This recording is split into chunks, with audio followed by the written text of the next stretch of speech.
Hello dear student, आपका channel पर स्वागत है। आज हम क्लास 12th राजस्थान बोर्ड के जो नमूना प्रश्न पत्र आए हुए हैं उनका ग्रामर सेक्शन सी पार्ट हल करेंगे। ये अपना 2 नंबर मॉडल पेपर है। इसमें 6 नंबर क्वेश्चन है आपका, वो फ्रेजल वर्ब से संबंधित आने वाला है। Fill in the blanks by choosing the appropriate phrasal verb given in the brackets. यहाँ पर ब्रैकेट्स में जो फ्रेजल वर्ब दी गई हैं उनमें से चूज करके आपको लिखनी है। The prisoner from the jail. Prisoner क्या होते हैं? अभी कैदी होते हैं। वो जेल से ब्रोक डाउन या ब्रोक अवे में से होगा। ब्रोक डाउन तो होता है टूटना, कोई चीज का स्पीड टूटना, जैसे गाड़ी की स्पीड टूट गई, ब्रोक डाउन हो गई, बीच में रुक गई। ब्रोक अवे होता है कोई चीज को तोड़कर भाग जाना। वो जेल से भाग गए, ब्रोक अवे। तो यहां पर क्या आएगा? अभी आपका ब्रोक अवे आएगा, किसी चीज को तोड़कर भाग जाना। Broke away, the prisoner broke away from the jail. This publisher, publisher होता है प्रकाशक, इज गुड नॉवेल्स। प्रकाशक है वो अच्छे नॉवल या उपन्यास प्रकाशित करता है।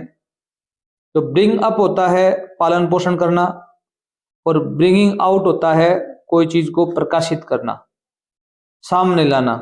ठीक है, या ब्रिंगिंग आउट आएगा। क्या आएगा? अभी ब्रिंगिंग आउट आएगा, याद रखना। ब्रिंग आउट होता है कोई चीज का प्रकाशन करना, से बुक निकालना, नॉवल निकालना। पीपल विल द फायर सोन।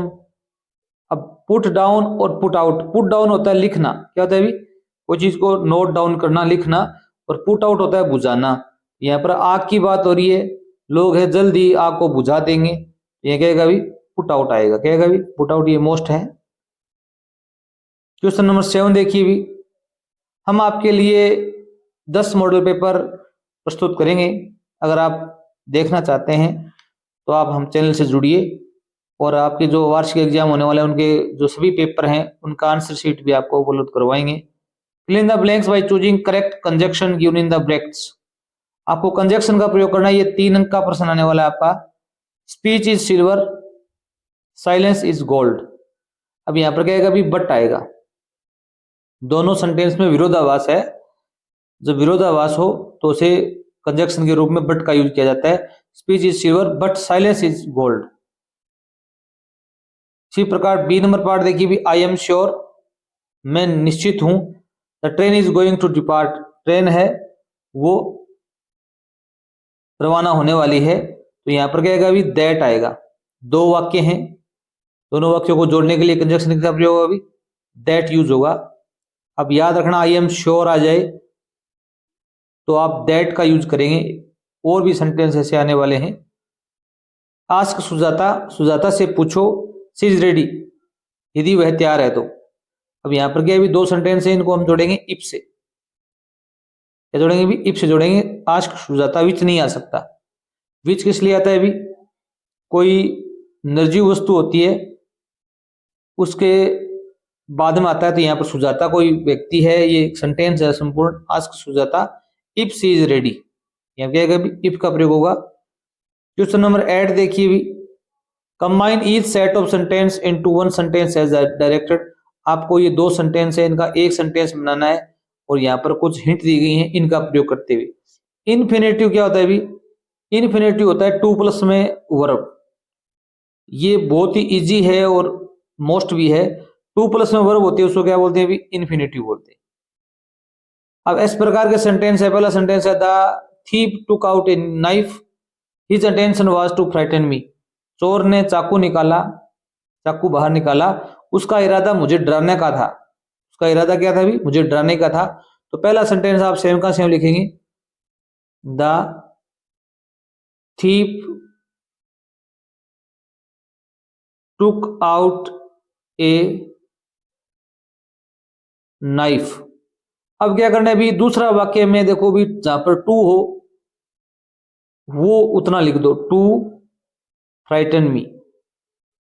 चोर ने चाकू किस लिए निकाला? भी मुझे डराने के लिए निकाला। तो यहां इरादा लिखने की आवश्यकता नहीं, ये 2+ में वर्ब दी हुई है वो यहां लिख दो। ये एक सेंटेंस बन गया। इतना ही करना इन्फिनेटिव में, अब याद रखना। Turn to the left you will reach the hospital.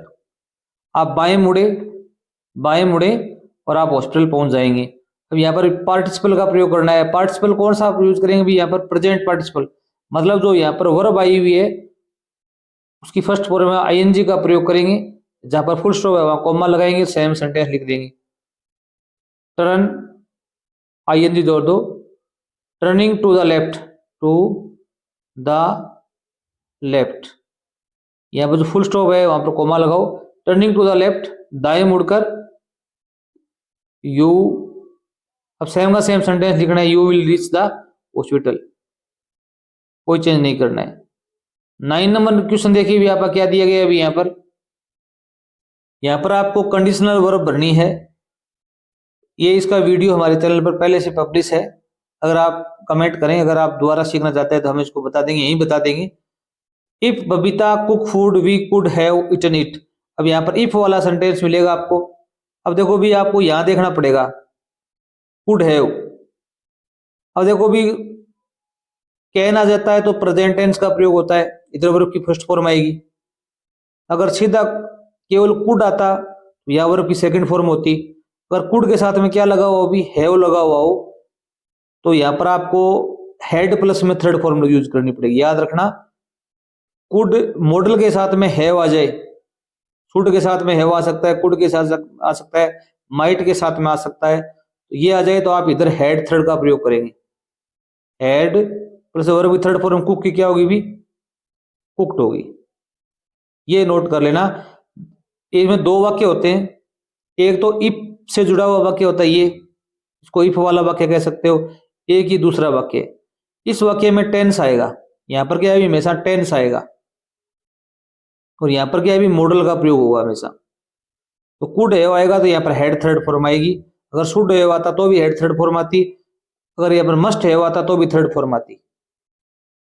If Rahul be a doctor he would give, आप यहाँ पर देखो भी वुड आया है, आगे हैव नहीं है, वर्ब की फर्स्ट फॉर्म आ रही है, तो यहाँ पर पास्ट टेंस आएगा। पास्ट टेंस मतलब वर्ब की सेकंड फॉर्म आएगी।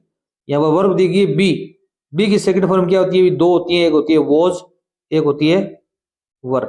ये जो सेंटेंस है ये क्या है भी, काल्पनिक सेंटेंस है, तो एक वचनकर्ता के साथ में वाज का प्रयोग नहीं करके आप हमेशा वर का प्रयोग करना। याद रखना, कंडीशनल सेंटेंस में एक वचनकर्ता के साथ में वर आता है, आई के साथ में भी वर आएगा। इफ, यदि राहुल वर ए डॉक्टर, राहुल एक डॉक्टर होता, ही वुड गिव मी मेडिसिन, वह मुझे दवाइयां देता। ऐसा है नहीं, कल्पना की जा रही है। अगर आपको वीडियो अच्छा लगा हो, चैनल सब्सक्राइब कर लीजिए, वीडियो को शेयर कीजिए। धन्यवाद।